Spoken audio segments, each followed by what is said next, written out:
आज तो धूप की एक किरण भी नहीं निकली, पूरे आसमान में बादल छाए हुए, कहीं बारिश ना हो जाए। अक्षिता बाहर रस्सी पर कपड़े फैलाकर आई, अपने छोटे से घर में वापस आ गई जहाँ धुआं ही धुआं हो रहा था।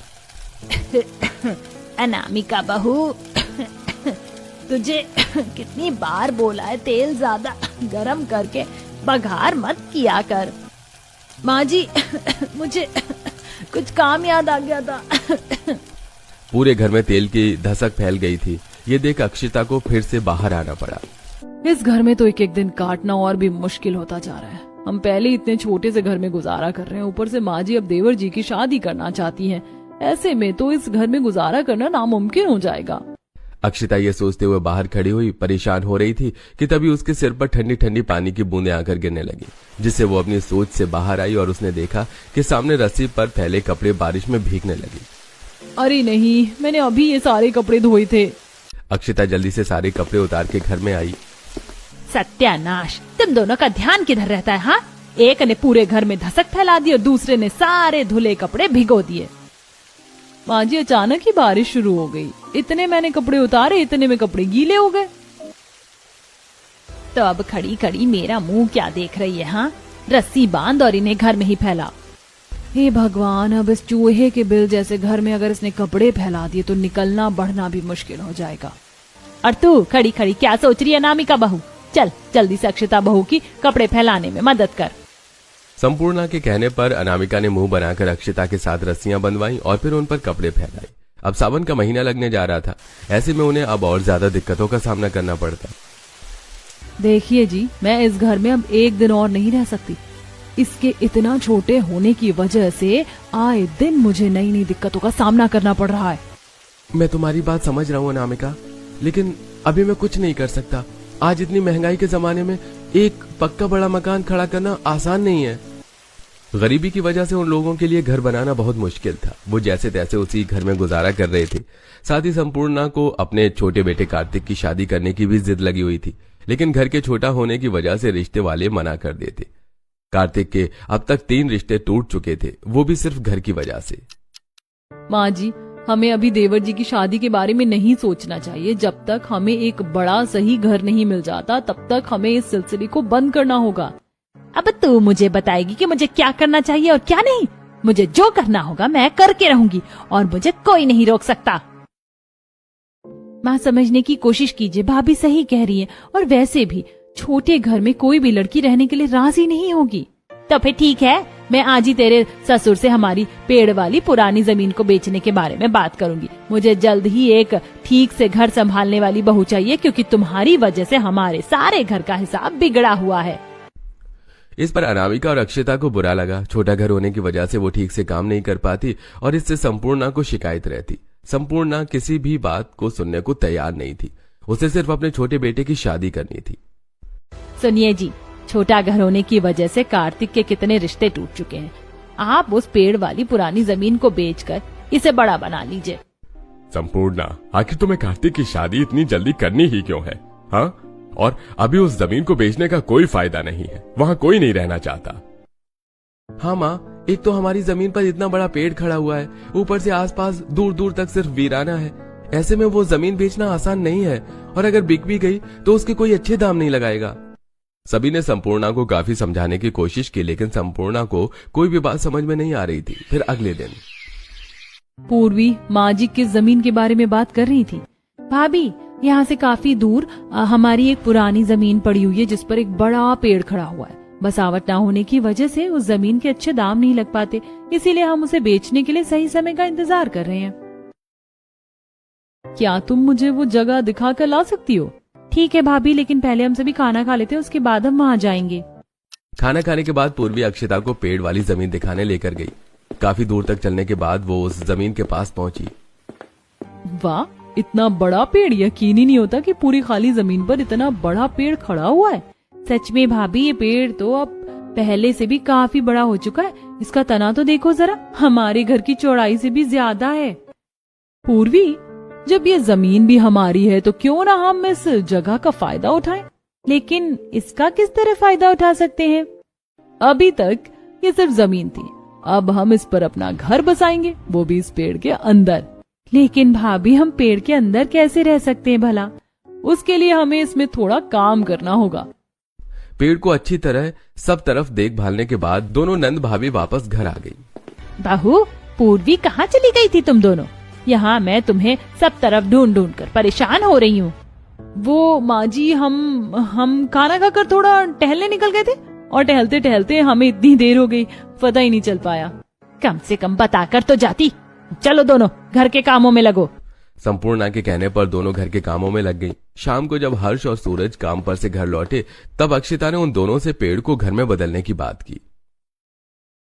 तुम कैसी बच्चों जैसी बातें कर रही हो अक्षिता? भला हम पेड़ में घर कैसे बनाएंगे?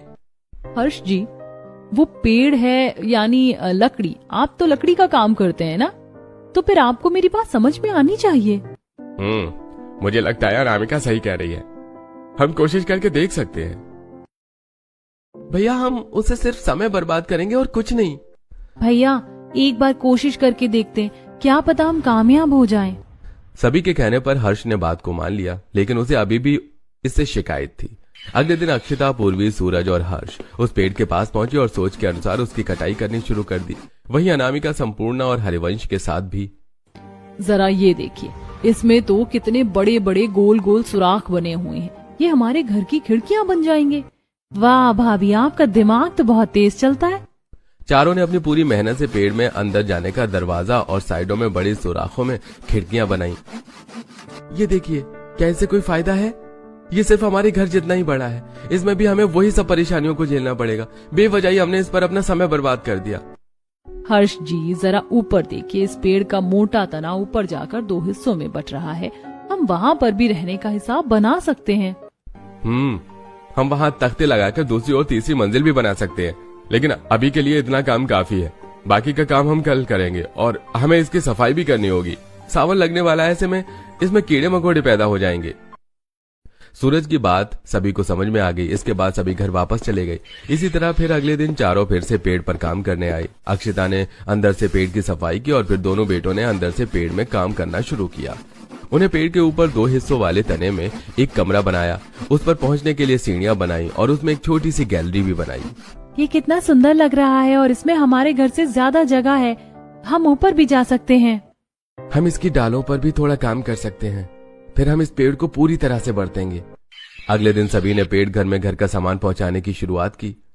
हर्ष, सूरज, क्या तुमने कोई नया मकान खरीद लिया? ये सामान कहाँ लेकर जा रहे हो?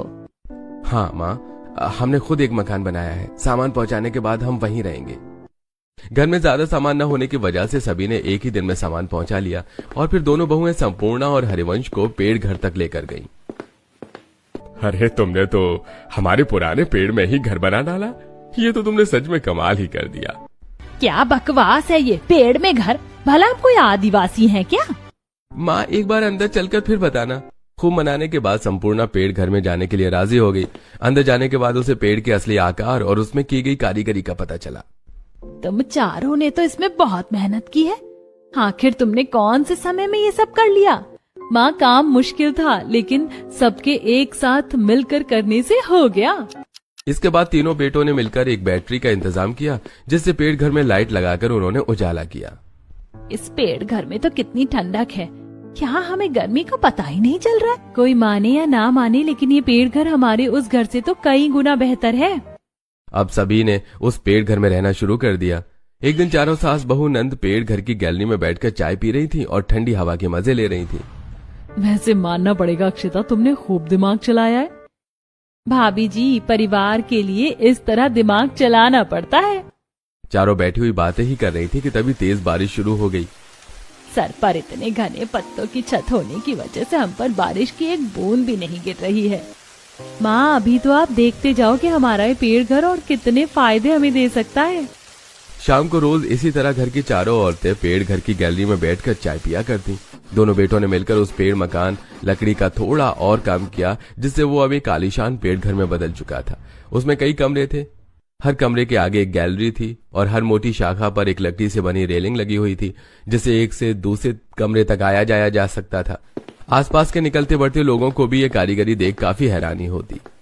अब तो हमारे पास इतना बड़ा घर है, अब हम आराम से कार्तिक की शादी कर सकते हैं। इस बार कार्तिक की शादी करने के लिए किसी ने मना नहीं किया। लड़की वालों को भी पेड़ घर काफी पसंद आया। गांव की एक सीधी सी लड़की संपूर्णा के घर में बहू बनकर आ गई। शादी के पेड़ घर को दोनों बहुओं ने मिलकर फूलों और लाइट से बड़े अच्छे से सजाया, जिसे देखकर सभी के होश उड़ गए। नई बहू को भी पेड़ घर काफी पसंद आया, लेकिन बदकिस्मती से अब सावन का महीना लग चुका था। रोज रोज बारिश हो रही है, जिससे पेड़ घर की लकड़ी फूलने लगी है। अब तो एक दरवाजा भी खोला नहीं जाता। हाँ भाभी, और सफाई करने के बाद भी घर में जगह जगह कीड़े हो रहे हैं। बरसात के मौसम में तो बड़े बड़े पक्के मकानों में कीड़े हो जाते, ये तो फिर भी एक पेड़ का घर है। कुछ तो करना होगा, ये कीड़े जहरीले भी हो सकते, अगर इन्होंने किसी को काट लिया तो। आप सभी चिंता मत कीजिए, मैं कीड़े मारने वाली दवाई ले आई हूँ। हम इसे पूरे घर में छिड़क देंगे, जिससे यहाँ कीड़े नहीं होंगे। तीनों बहुओं ने मिलकर पूरे घर में कीड़े मारने वाली दवाई का छिड़काव किया। इससे कुछ कीड़े तो मर गए, लेकिन वो काफी नहीं था, और लगातार बारिश होने की वजह से उसकी लकड़ी से भी अब कीड़े पैदा हो गए थे। सभी को अब कीड़ों की वजह से काफी दिक्कत होने लगी। इतनी ज्यादा बारिश होने की वजह से पूरे पेड़ घर में सीलन फैल चुकी है। ऐसे में ऊपर वाली मंजिलों पर रहना ठीक नहीं होगा। इस मौसम में लकड़ी फूलकर कमजोर हो जाती है। बारिशों की वजह से अब सभी का ऊपर वाली मंजिलों पर जाना बंद हो गया था, जिसकी वजह से ऊपर के कमरों की सफाई न होने की वजह से उनमें गंदगी फैलने लगी। लंबा समय गुजरने के बाद बारिश होनी बंद हो गई, लेकिन अब कुछ ही दिनों में पतझड़ का मौसम लगने वाला था और पेड़ के पत्ते झड़ना शुरू हो गए। ये लो, अभी तो बारिश को कहर खत्म हुआ था और अब ये तेज हवाएं चलने लगी। अब पतझड़ का मौसम लगने लगा है, ऐसे में इस पूरे पेड़ घर के पत्ते झड़ जाएंगे। हे भगवान, अगर ये इतना बड़ा पेड़ सूख गया तो कितना डरावना लगेगा। अरे नहीं, यहाँ तो वैसे भी दूर दूर तक कोई नहीं रहता है। लेकिन अब डरने से क्या फायदा था। कुछ ही दिन में पतझड़ का मौसम लग गया और पेड़ से तेजी से पत्ते गिरने भी शुरू हो गए। अरे ये क्या, इस रूखे सूखे मौसम में तो पेड़ घर के आधे से ज्यादा पत्ते गिर चुके हैं।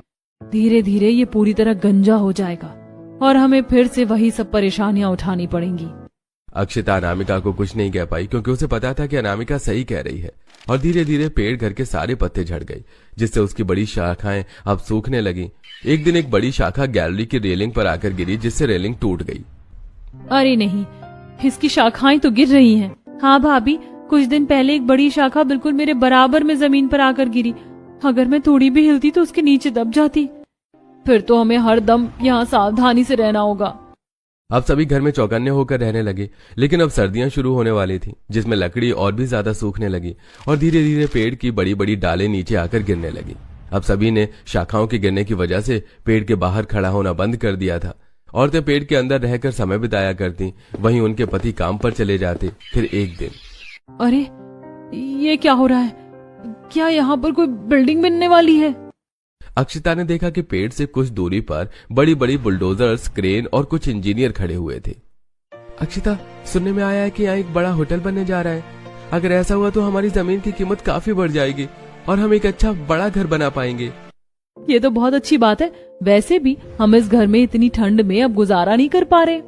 समय गुजरा और अब और ज्यादा ठंड बढ़ गई। ठंडी ठंडी हवाएं चलने लगी, जिससे पेड़ घर पर काफी असर पड़ रहा था।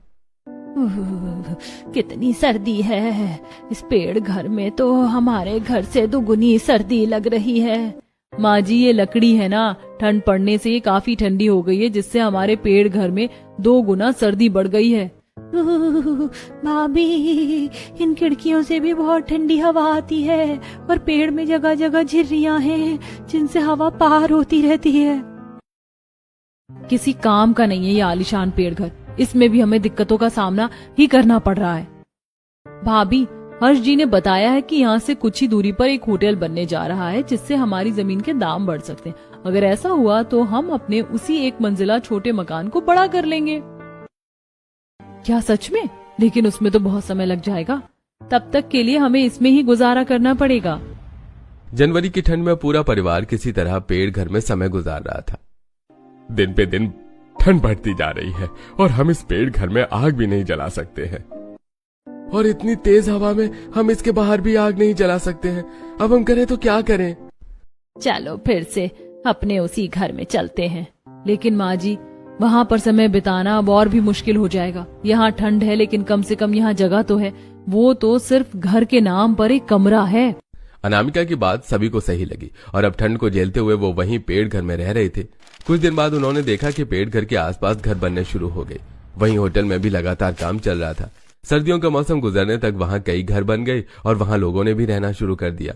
वहीं आए नए लोगों को पेड़ घर बना देखकर काफी हैरानी होती। वहीं पेड़ घर के परिवार को इस पर थोड़ी शर्मिंदगी भी महसूस होने लगी। हमारे आसपास कितने अच्छे मकान बन चुके हैं और हमारा इतना बड़ा परिवार अभी भी इसी पेड़ घर में रह रहा है। हमें साल भर होने वाला है इस घर में रहते रहते, लेकिन अभी तक हमसे एक घर नहीं बनाया गया। माँ जी, पिताजी, आपके बेटे पूरी मेहनत कर रहे हैं हम सबके लिए एक घर खड़ा करने को। एक दिन वो जरूर कामयाब होंगे। सच कहूँ तो मैं इस सब से बहुत थक चुकी हूँ। अब मैं यहाँ से जाना चाहती हूँ। अब सभी पेड़ घर में नहीं रहना चाहते थे। भले ही पेड़ घर में उन्हें रहने के लायक काफी जगह मिली थी, लेकिन इसके साथ उन्होंने बहुत सी परेशानियां भी उठाई, जिसकी वजह से वो अब वहां से जाना चाहते थे। अब वसंत का मौसम लग चुका था। पेड़ फिर से हरा भरा होने लगा और अब उसमें जगह जगह पर पत्ते निकलने लगे। उससे और नई डालें निकलने लगी, जिससे अब उनका संतुलन बिगड़ने लगा। फिर एक दिन, माँ, कोई हमारी इस जमीन को काफी अच्छे दामों में खरीदना चाहता है। आसपास सब बसावट होने की वजह से हमारी जमीन के दाम बढ़ गए हैं, तो क्या हम इस जमीन को बेच दें? अरे देवर जी, नेकी और पूछ मैं तो अभी के अभी यहाँ से निकलना चाहती हूँ।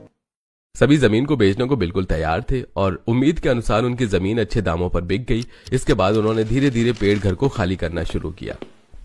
हमें इस पेड़ घर की बहुत याद आएगी। इतना लंबा समय गुजारा है हमने यहाँ पर। हाँ भाभी, ये घर जैसा भी हो, हमने इसे बहुत मेहनत से बनाया है। हम इसे हमेशा याद करेंगे। हमारी इसमें की गई मेहनत वसूल हो चुकी है। अब हमें इसे अलविदा कहने का समय आ चुका है। भले ही दिक्कतों के साथ, लेकिन पूरे परिवार ने उस पेड़ में काफी लंबा समय बिताया और ढेर सारी यादें बनाई। लेकिन अब उस पेड़ को वहां से हटने का समय आ चुका था। पूरा परिवार उस जमीन को बेचकर वहां से आ गया और जमीन के पैसों से उन्होंने अपने उसी पुराने 1 मंजिला के कमरे वाले घर में काम करवाकर उसे 3 मंजिला बड़ा बना लिया। अब पेड़ घर की जगह पर भी उसे हटाकर कई घर बन चुके थे। सभी को पेड़ घर की काफी याद आती। मुझे अभी भी हमारे पेड़ घर की बहुत याद आती है। सच कह रही हो, मुझे भी जब कभी उसकी याद आती है तो आंखें भर आती हैं। क्यों ना हम अपने घर के आंगन में ही एक पेड़ लगा लें, जिससे हमें उसके ना होने का एहसास नहीं होगा। हाँ, हम आंगन में एक पेड़ लगा सकते हैं और हम उसे बिल्कुल अपने पेड़ घर की तरह ही रखेंगे। सभी आंगन में पेड़ लगाने के लिए राजी हो गए और फिर उन्होंने आंगन में एक छोटा पेड़ लगाया जो काफी तेजी से बड़ा होने लगा। अब जब कभी भी किसी को पेड़ घर की याद आती तो वो आंगन में लगे पेड़ को देखकर खुश हो जाया करते।